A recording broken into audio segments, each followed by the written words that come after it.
Hey everyone, thanks for tuning into the channel. So on today's video, we're going to go over how to rebuild your calipers on your C3 Corvette.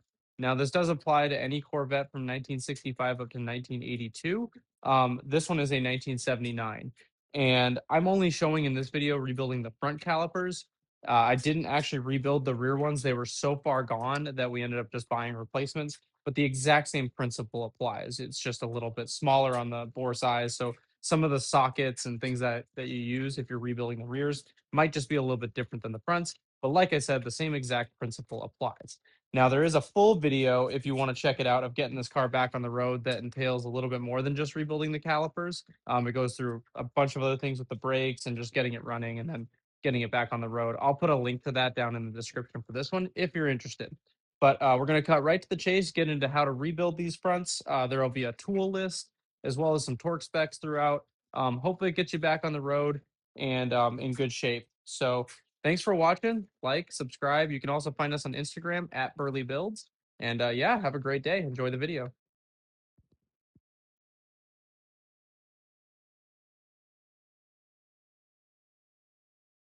So I'm going to take the fronts apart now and see if they're in any better of condition.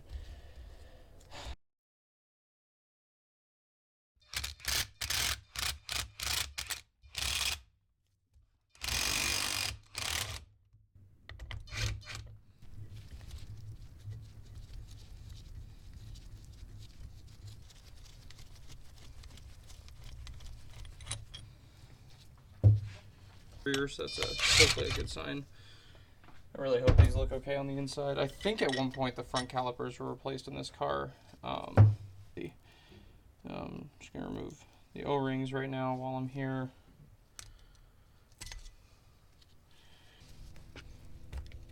Oh, that came out nice. Okay. Got some crud down in there. I'm actually surprised this hasn't pushed out yet. Or if the spring is bad down in there. That looks a lot nicer than the rear did.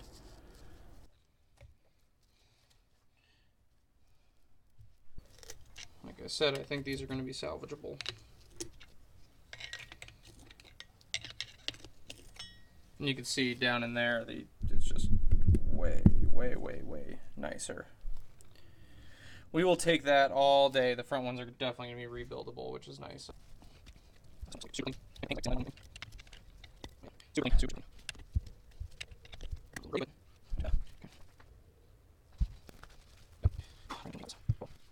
Okay, so I think we're good on the front calipers. We'll pull the other one apart, and if it looks any different, I'll show you guys. But other than that, I think we're good to go on these.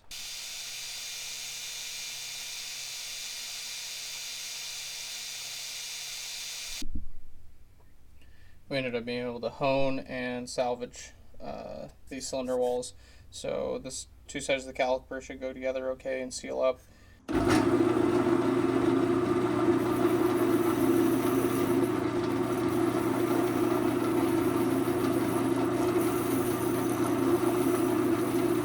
And so now it's time to put these together using the seal kit that I bought. I just got it on eBay. It was relatively inexpensive.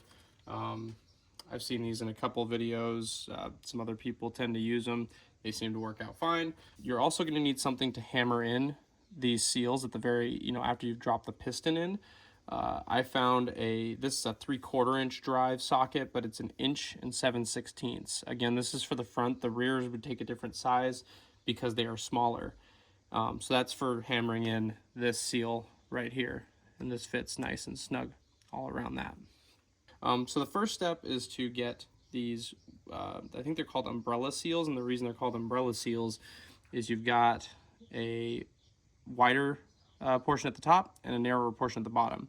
And it's important that the wider portion goes down into the caliper.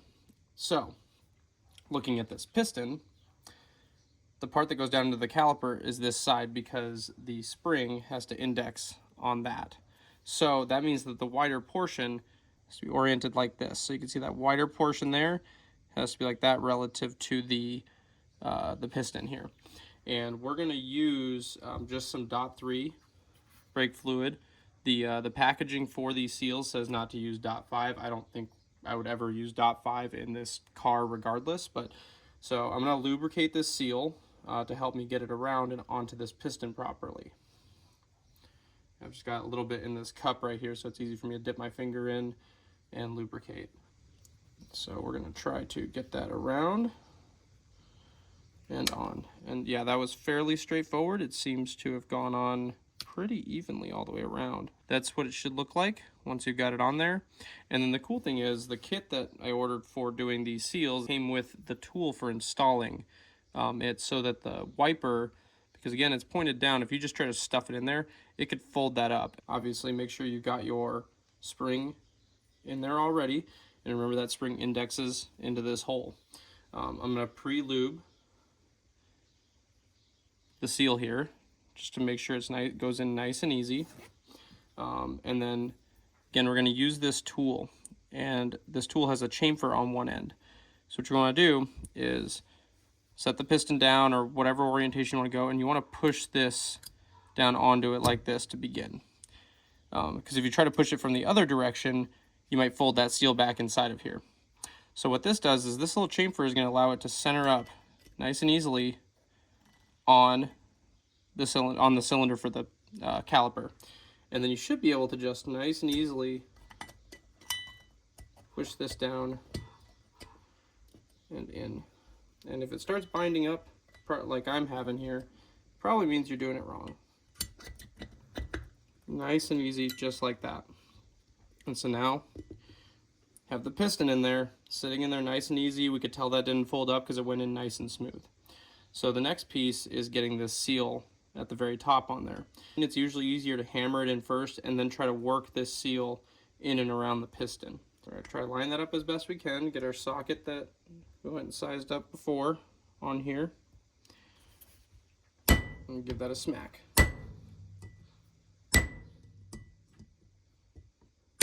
Alright, that did not go in there very friendly, but I think it's going to be okay. This outer seal is really just a dust boot.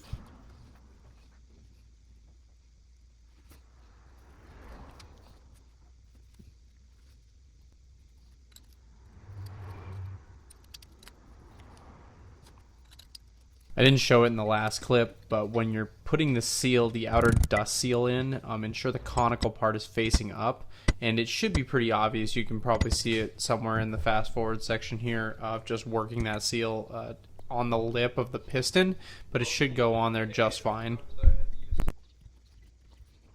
Most of them went in okay. There was a couple that I had to use a chisel to kind of fold the lip over. To finish these up, these little O-rings, they come in the kit. They go into this little recess right here. Again, just like all of these other seals, I'm going to start by lubing them up with .3 brake fluid. Put it into the little recess here and try to get it to sit down in there nicely. When you go to assemble this, you're going to want to be very careful that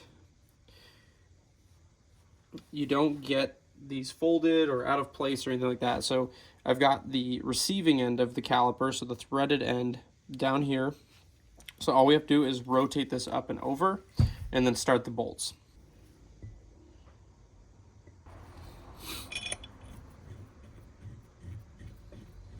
I'm going to try to make it so my left hand does not have to leave the calipers.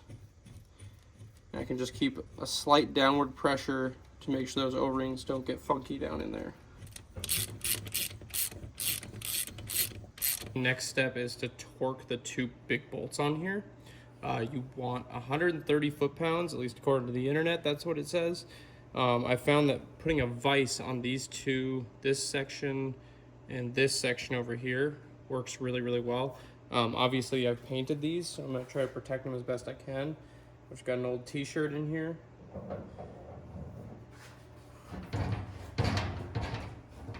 Okay, got that in there, and then we're going to give this a whirl.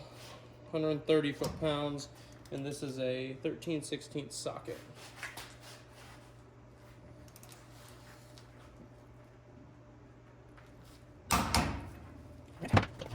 Don't do that.